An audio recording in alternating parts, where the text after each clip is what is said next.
নমস্কার সবাইকে, আমি মেকআপ আর্টিস্ট পায়েল দাস। আমার page makeover by Payel Das makeup studio and একাডেমির আবারও একটা নতুন ভিডিওতে তোমাদের প্রত্যেককে জানাই অনেক স্বাগত।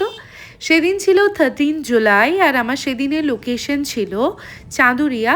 তো সেদিন কি হয়েছিল সবটাই তোমাদের সাথে শেয়ার করব।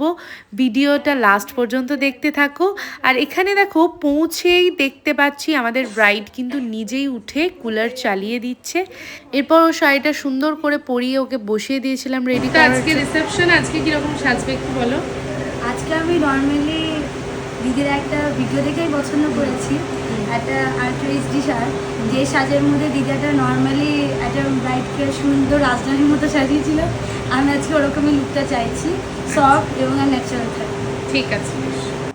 মুক্তাকে আমি ওর বিয়ের দিনও সাজিয়েছিলাম। বিয়ের দিন ও ছিল আমার সেকেন্ড ব্রাইড। বিয়ের পরের দিনই ছিল ওর রিসেপশন 13 জুলাই। সেজন্য বেচারা একটু রেস্ট নেওয়ারও টাইম পাইনি। আর আমি সবসময় চেষ্টা করি ব্রাইডদেরকে ভীষণ কমফোর্টেবল রাখার, ভীষণ রিল্যাক্সের মধ্যে রাখার। তাই আমি ওদেরকে বলিও যে তোমরা চাইলে একটু ঘুমিয়ে নিতে পারো, কারণ ব্রাইডদের এতটাই হেকটিক শিডিউলের মধ্যে দিয়ে সবটা করতে হয়। প্রচুর রিচুয়ালস, প্রচুর কিছু সাজগোজ, সমস্ত কিছুর মধ্যে দিয়ে তাদের রেস্ট বলতে কিছুই হয়ে ওঠে না। তাই আমি সবসময় চেষ্টা করি তারা যেন সাজতে সাজতে একটু রেস্টও পেয়ে যায়। তো এখানে আমি সত্যি বলতে এরকম কিউট ব্রাইড আমি আগে কখনো সাজাইনি। ও যেমন মিষ্টি আর ভালো মেয়ে, তেমনি কিন্তু ভীষণ কিউট, ভীষণ। আর ও কিন্তু সম্পর্কে আমার নিজের বৌদিও হচ্ছে, আমার খুড়তুতো পিসির বৌমা হচ্ছে মুক্তা। তো যাই হোক, পিসির বাড়ি এই সূত্রে অনেক বছর পর, বলতে গেলে বোধহয় ফার্স্ট টাইমই আমি গেছিলাম। আর যাওয়ার পথে বৃষ্টির জন্য প্রচণ্ড কাদা হয়ে গেছিলো, কিন্তু অ্যাটলিস্ট আমরা পৌঁছে যাই আর গিয়ে দেখি মুক্তা একদম রেডি, কিন্তু ভীষণ টায়ার্ড আর এক্সস্টেড হয়ে গেছে।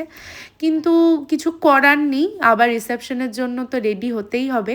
তাই ওকে বললাম আমি সাজাচ্ছি, যতটা পারবে রেস্ট নিয়ে নাও। আর আমি ওকে সুন্দর করে একটা লুক সাজিয়ে দিয়েছি। তোমাদের ওর লুকটা কীরকম লাগছে সেটা কিন্তু অবশ্যই জানাবে। আর তোমরা যারা চাইছো তোমাদের স্পেশাল ডেতে সুন্দর করে আমার কাছে সাজতে, চটপট করে আমাদের কন্ট্যাক্ট নাম্বার যেটা স্ক্রিনে আসছে এবং ডেসক্রিপশনেও থাকবে, তোমরা সেই নাম্বারে কন্ট্যাক্ট করতে পারো। ওকে কিন্তু সামনে থেকে আমার মনে হয়েছে আরও বেশি সুন্দর লাগছিল। আর ওর কাছে থেকেও আমি জেনে নিয়েছিলাম ওর কেমন লাগলো আমার কাছে সেজে। ভালো লেগেছে, যেরকম চেয়েছিলাম ওরকম অ্যাপ্রোপ্রিয়েটলি হয়েছে, এবং থ্যাংক ইউ। মুখটা একটু নাম। ও নিজে এত হাসি খুশি, এত জলি আর এত ভালো মনের মানুষ। আমি সত্যি এরকম খুব কম মানুষের সাথেই পরিচয় হয়েছে যারা এতটা কমফর্ট জোন আমাদের দিয়ে থাকে।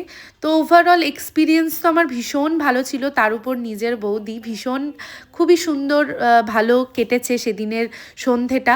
তারপরে আমার তো ওখানে ইনভাইট ছিলই, তারপর খাওয়া দাওয়া করে একদম মজা করে চলে এসেছিলাম বাড়ি।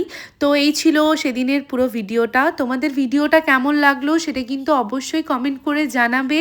আর কারা কোথায় থেকে দেখছো, কারা কোথায় থেকে বুকিং করবে ভাবছো, অবশ্যই জানিও। দেখা হচ্ছে আবার পরের কোনো ভিডিওতে। ততক্ষণ সবাই খুব ভালো থেকো, বাই।